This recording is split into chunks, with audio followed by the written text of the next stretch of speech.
¿Qué tal? Bienvenidos a esta nueva exploración. Hoy vamos a sumergirnos en unos documentos, la verdad, fascinantes. Tratan un tema crucial, cómo la tecnología puede ser, más allá de la eficiencia, un verdadero guardián de la seguridad en el trabajo. Mm, Las fuentes son una serie de trabajos de Jaylee Stephanie Aponza, Laura Stephanie Charrupi y Karen Juliet Lukumi. Y de verdad que analizan el panorama desde, todos los ángulos. Y fíjate que lo hacen de una manera muy inteligente. No es que salten directo a hablar de, no sé, drones o inteligencia artificial. No, para nada. Empiezan por el principio con la pregunta clave. A ver, ¿cuál es el problema real que intentamos resolver? Y los datos que usan para responder son, pues, bastante aleccionadores. Del Fondo de Riesgos Laborales de Colombia, entre 2015 y 2018. Ajá. A primera vista uno podría pensar que las cosas están estables.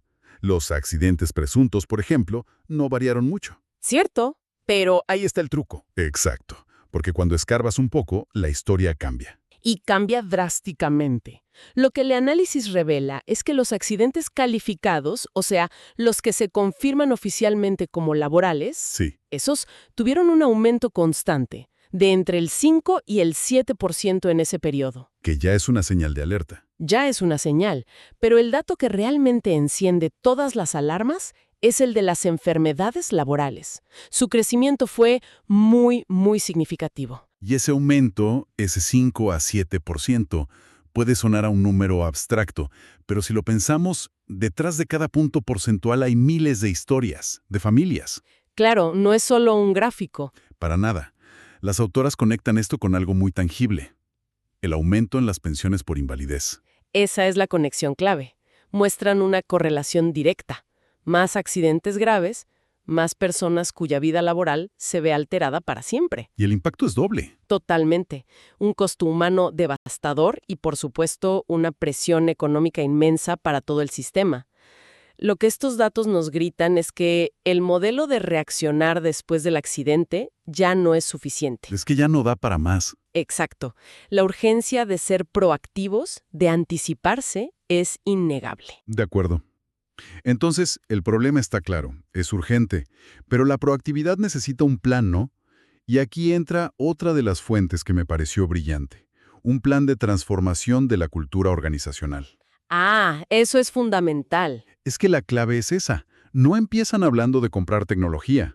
No, empiezan por cambiar mentalidades. Porque ese es el paso que muchas organizaciones se saltan. Ven el catálogo de sensores y cascos inteligentes y quieren ir directo a eso. A lo vistoso. A lo vistoso, exacto. Pero las autoras argumentan que eso es como construir un rascacielos sin cimientos. La tecnología, por sí sola, no resuelve un problema cultural. ¿Podrías darnos un ejemplo de cómo se ve eso en la práctica? ¿La diferencia? Claro. Imagina una fábrica que instala cámaras con inteligencia artificial para detectar si alguien no usa su equipo de protección. Ok. En una cultura de desconfianza, los empleados lo van a ver como gran hermano. Vigilancia pura y dura. Exacto.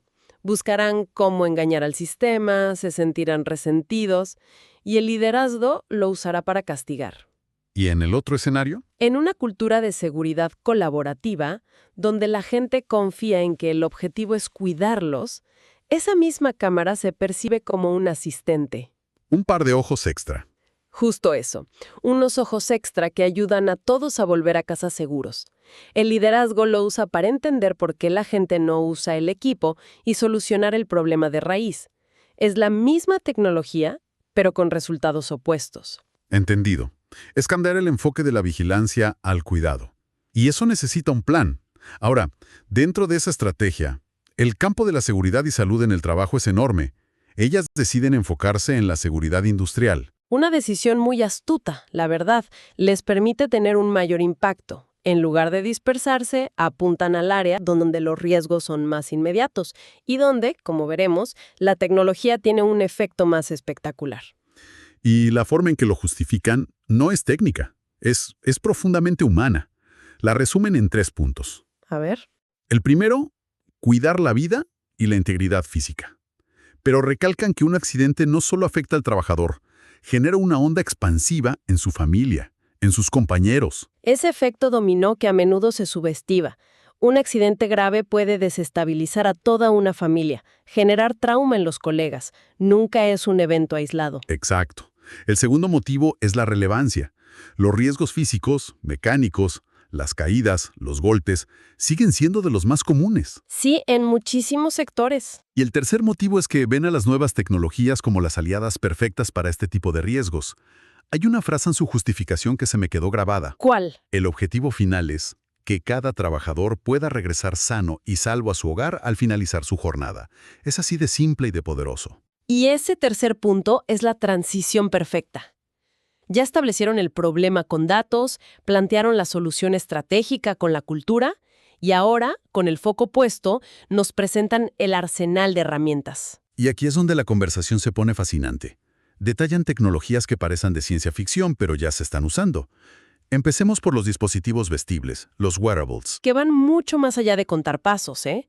Hablamos de cascos con sensores de impacto, chalecos que miden signos vitales. O pulseras con botones de pánico. Mencionan una función que es increíble, la función de hombre muerto. La idea es que si un dispositivo detecta que un trabajador está inmóvil por un tiempo anómalo, digamos, tras una caída, Envía una alerta automática a un centro de control. justo. Y lo revolucionario ahí no es solo la alerta, es que ataca el factor más crítico en un accidente: el tiempo de respuesta. El tiempo que se pierde hasta que alguien se da cuenta. Exacto. Puedes tener a los mejores paramédicos, pero si nadie sabe que una persona se desmayó en un rincón aislado de la planta durante media hora, puede ser muy tarde. La alerta elimina ese lapso de incertidumbre. Convierte minutos críticos en segundos de acción. Es un cambio de juego. Pero esto me lleva a una pregunta inevitable. ¿Dónde está la línea entre la seguridad y la vigilancia? ¿Cómo se implementa esto sin que los trabajadores se sientan monitoreados? Vuelves al punto central, la cultura. Por eso el trabajo cultural previo es no negociable. La implementación tiene que ser transparente, explicando que el objetivo es la protección, no el control. Y los datos deben ser anónimos, supongo. Anónimos por defecto y solo revisados en caso de una alerta. Sin esa confianza, la mejor tecnología del mundo está destinada al fracaso. Muy claro. Hablemos de inteligencia artificial. El uso obvio es analizar datos históricos para predecir riesgos, pero ellas van más allá. Mucho más allá. Proponen un uso en tiempo real. Imagina cámaras en una zona de construcción. La IA no está ahí para grabar, sino para ver y para entender. O sea, si detecta a alguien trabajando en altura sin el arnés de seguridad, Exacto.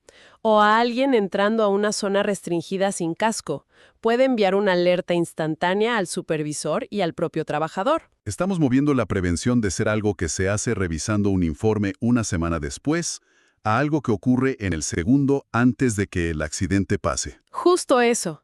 Pasas de un indicador reactivo a uno proactivo y en tiempo real. Y luego está la realidad virtual y aumentada que transforma por completo la capacitación. Esto me pareció alucinante. La idea de que un operario pueda practicar un procedimiento de alto riesgo, como el bloqueo de una máquina, en un entorno virtual seguro. Piensa en un soldador novato. En un simulador de realidad virtual, puede practicar una maniobra compleja 100 veces. Puede cometer un error, ver las consecuencias simuladas. Y aprender de ello sin un solo rasguño. Exacto. El nivel de memoria muscular y de respeto por el riesgo que eso genera es algo que una charla de 1 hora en una sala de reuniones jamás podrá igualar. Y dan otro ejemplo muy potente con drones y robots en la industria minera. Sí, el caso de usar un dron con sensores de gas para inspeccionar un túnel colapsado. La lógica es impecable. La forma más segura de hacer una tarea peligrosa es, sencillamente, no enviar a un ser humano. Claro. Sea inspeccionar una turbina eólica a 100 metros de altura o entrar en una mina inestable, si un robot puede hacerlo, el riesgo para la vida humana se elimina. Ahora, a pesar de todo este optimismo, los documentos son muy realistas. Reconocen las barreras, el alto costo, las preocupaciones por la privacidad, la necesidad de datos de calidad para la IA, Sí, y es aquí donde hacen su recomendación más importante y pragmática. que para mí es la conclusión más sabia de todo el análisis. Antes de comprar drones o realidad virtual, proponen que la tecnología fundamental, la primera, es otra: Los sistemas de gestión digital, o software HES, Usan una analogía que me encantó. Dicen que es como construir una casa. Primero necesitas unos cimientos sólidos. es una analogía perfecta. Este software es el sistema nervioso central de la seguridad. Centraliza toda esa información que antes estaba en carpetas, archivadores, miles de hojas de cálculo. Reportes de incidentes, inspecciones, capacitaciones, todo. Todo en una única plataforma digital. Entonces, la idea es que una vez que tienes esa base organizada, conectarle las otras tecnologías es mucho más fácil. Infinitamente más efectivo. Ese software es lo que permite que los datos de un sensor no se queden en una alerta aislada, sino que se crucen con el historial de mantenimiento de una máquina o con la formación del operario. Convierte los datos en inteligencia. Exacto. Convierte el corriente de datos en inteligencia accionable, en lugar de simple ruido. Sin esa base tienes piezas de un rompecabezas muy caras, pero ninguna mesa donde armarlo. Queda clarísimo. Entonces, el recorrido que nos proponen es impecable.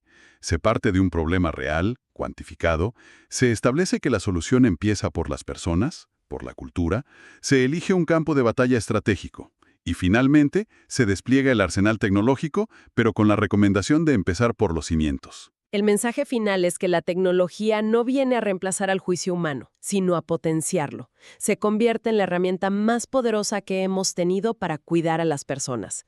La verdadera innovación no está en el sensor más nuevo, sino en la inteligencia con la que integramos estas herramientas en un sistema que tiene una única prioridad: el bienestar.